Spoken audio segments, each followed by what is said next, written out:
이전 두 편의 영상 재미있게 보셨나요?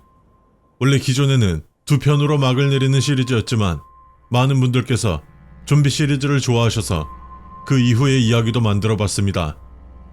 저는 좀비 영화를 보면서 항상 궁금한 게 있었습니다.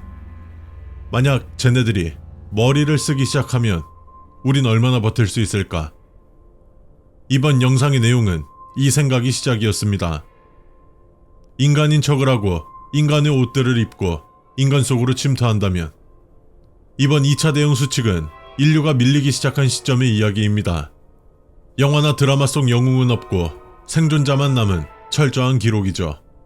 과연 이 끔찍한 곳에서 살아남을 수 있을지. 지금 이 순간 여러분을 이야기 속으로 초대합니다. 전국에 생존한 육해 공군, 경찰, 소방 및 예비 병력들에게 알린다. 현 시간부로 작전명 철벽이 실패에 따른 방어선 축소 및 교전 수칙을 전파한다. 모든 병력에게 알린다. 현 시간부로 철벽 작전은 공식적으로 실패했다. 반복한다. 방어선은 붕괴되었다. 우리는 적을 과소평가했다. 놈들은 더 이상 지능 없이 닥치는 대로 살점을 탐하는 짐승이 아니다. 바이러스는 고온다습한 여름 기후와 맞물려 2차 변이를 일으켰고 놈들은 이제 학습을 넘어 집단지성을 보이며 조직적으로 우리를 사냥하고 있다.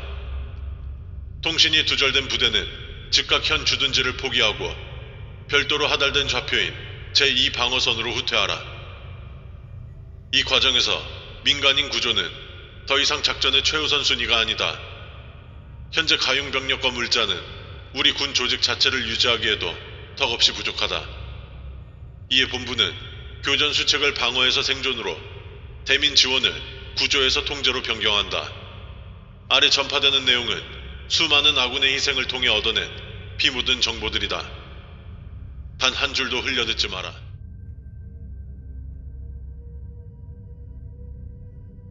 지휘관계체 하울러를 최우선으로 제거해야 한다.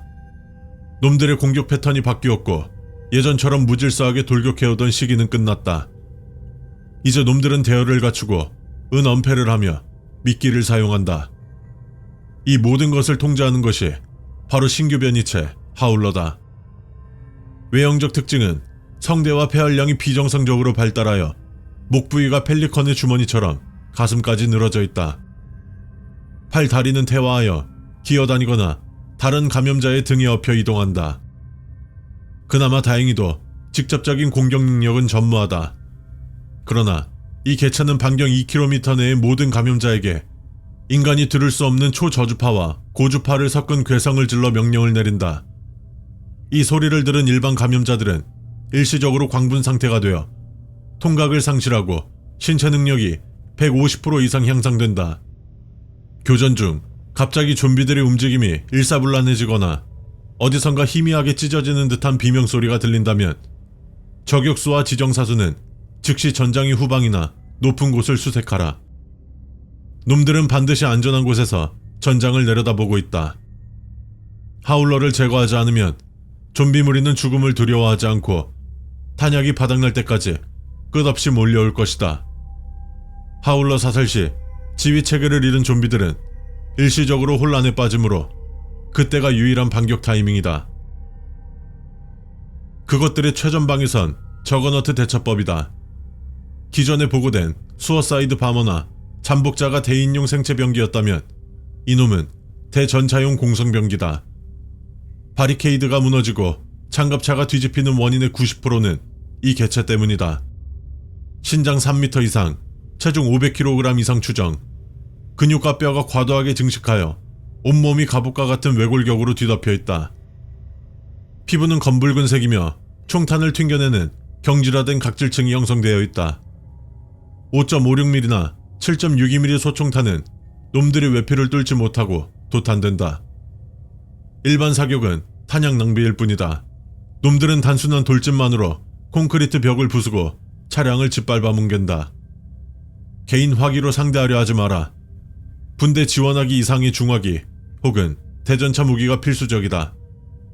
폭발물이 없다면 놈의 관절을 집중 사격하여 기동력을 무력화시킨 뒤 소위탄을 사용해 산소 호흡을 곤란하게 만들어라. 만약 중화기가 없는 상태에서 저거너트와 마주쳤다면 뒤도 돌아보지 말고 흩어져서 도망쳐라. 그게 유일한 생존법이다. 건물 내부, 지하철 역사, 하수구 등 햇빛이 들지 않는 폐쇄된 공간이 거대한 고기 덩어리로 변해 있는 것을 목격했다는 보고가 잇따르고 있다. 이것은 단순한 시체 더미가 아니다. 수십, 수백 구의 감염자 시체와 생존자가 뒤섞여 만들어진 거대한 유기체 구조물이다. 벽과 바닥이 혈관과 점막으로 뒤덮여 있고 규칙적으로 박동한다. 이를 하이브라고 부르며 주변의 유기물을 흡수하여 새로운 변이체를 생성해내는 일종의 산란장 역할을 한다. 하이브 근처에서는 공기 중으로 환각작용을 일으키는 페로몬이 살포된다. 이에 노출되면 방향 감각을 상실하고 스스로 하이브의 입구로 걸어 들어가게 된다. 또한 하이브 내부의 소화액은 방독면의 필터마저 녹여버릴 정도로 강력한 산성이다. 하이브가 발견된 건물은 내부 진입 및 소탕 작전을 절대 금지한다.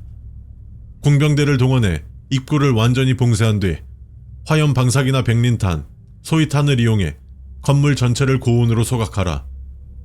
불태울 수 없는 상황이라면 해당 구역 반경 500m를 레드존으로 설정하고 지도를 갱신하라. 호기심으로라도 접근하지 마라. 심리전 개체 미믹은 가장 악랄하고 극악무도한 사냥 방식을 가진 개체다. 놈들은 인간의 동정심을 이용해 사냥한다. 주로 야간 경계 근무나 수색 정찰 중인 병력들이 당하고 있다. 겉모습은 평범한 어린아이 혹은 부상당한 여성의 형태를 하고 있다. 옷차림도 깨끗한 편이며 웅크리고 앉아 흐느끼는 소리를 낸다. 놈들은 인간의 언어를 구사할 줄 안다. 하지만 지능이 있어서 대화하는 것이 아니라 앵무새처럼 생전에 들었던 혹은 사냥하면서 학습한 특정 단어들, 예를 들어 살려주세요, 엄마, 아파요, 물 좀 주세요 등 인간이라면 절대 지나칠 수 없는 단어들을 반복 재생하는 것이다. 이 소리에 속아 접근하는 인간을 갈고리 같은 혀나 숨겨진 촉수로 낚아채 목을 물어뜯는다. 보이는 것과 들리는 것을 무조건 믿지 마라. 오로지 열화상 장비와 생체 신호 탐지기만을 신뢰하라. 감염자는 체온이 현저히 낮거나 불규칙하다. 칠흑 같은 어둠 속에서 누군가 흐느끼고 있는데 열화상 장비에 푸른색으로 표시된다면 아무리 애처롭게 살려달라고 외쳐도 즉시 사살하라. 그것은 인간이 아니다. 여름철의 고온다습한 환경으로 인해 거리의 시체들이 부패하면서 변종 곰팡이가 피어오르고 있다. 특정 구역, 주로 하이브 근처에 붉은색 안개가 자욱하다면 숨을 멈춰라. 이 붉은 포자를 들이마시면 폐 안에서 급속도로 곰팡이가 번식한다. 호흡곤란, 객혈, 고열 증세가 1시간 내에 나타나며 사망 후 10분 이내에 흉부를 뚫고 버섯 형태의 포자 주머니가 자라난다. 이 시체는 다시 포자를 퍼뜨린다. 작전 지역에 붉은 안개가 보인다면 즉시 MOPP 4단계를 적용하거나 방독면을 착용하라. 방독면이 없다면 물에 적신 수건을 여러 겹 겹쳐 호흡기를 막고 바람이 불어오는 반대 방향으로 전속력으로 이탈하라. 이미 포자를 흡입한 것으로 의심되는 전우는 격리 조치 후 항진균제를 투여하며 경과를 지켜봐야 하나 생존 확률은 극히 희박하다. 이전 경고했던 광신도 집단이 이제는 군사조직을 흉내내기 시작했다. 놈들은 더 이상 피만 뿌리고 다니는 미치광이들이 아니다. 전사한 아군의 군복, 장비, 무전기를 노획하여 우리 병력에 섞여 들어오고 있다. 낙오되거나 고립된 병력으로 가장하여 합류를 요청한 뒤 야간에 탄약고에 불을 지르거나 식수탱크에 감염된 혈액을 섞고 경기 근무 시 고의적으로 바리게이트를 개방하여 좀비들을 불러들인다. 놈들은 감염이 진화라고 믿으며 우리를 구원하려 든다. 지금 이 시간부로 타부대 병력 혹은 낙오된 아군과의 접촉 시 신원 확인 절차를 대폭 강화한다. 사전에 약속된 암구호를 대지 못하면 경고 없이 발포한다. 합류 시 반드시 상의를 탈의시켜 몸에 특정 문신이나 자해 흔적이 있는지 확인해라. 아는 얼굴이라도 예외는 없다. 앞서 언급했듯 작전의 우선순위가 바뀌었다. 우리는 지금 인류의 마지막 불씨인 군 조직과 전투력을 보존해야 한다. 구조를 요청하는 민간인이 접근할 경우 무장 해제를 요구하고 원거리에서 검역을 실시한다. 조금이라도 감염 의심 증세가 보이거나 통제에 따르지 않고 난동을 부리는 인원은 현장 지휘관의 판단하에 사살한다. 많은 병사들이 PTSD와 정신착란을 겪고 있다. 동료가 헛소리를 하거나 총구를 아군에게 겨누는 등 이상 행동을 보이면 즉시 무장 해제를 시키고 격리하라. 만약 부대가 포위되어 탈출이 불가능하거나 감염자에게 물려 변이가 시작되었다면 주저하지 마라. 인간의 존엄성을 지켜라. 이상, 우리는 고립되었으나 아직 전멸하지 않았다. 부디 살아서 제2 방어선에서 만날 수 있기를.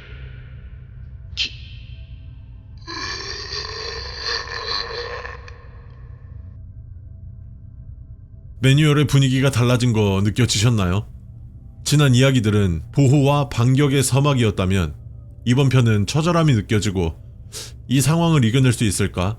라는 생각이 절로 들게 합니다. 특히 6번 광신도 설정은 사실 좀비보다 더 무서운 건 인간이라는 걸 보여주고 싶었습니다. 실제로 좀비 바이러스가 창궐하게 되면 저런 미친 집단이 생기지 않을까 하는 생각이 말이죠. 여러분이 만약 저 상황의 지휘관이라면 식스탱크에 독을 탄 인물을 어떻게 처리하시겠습니까?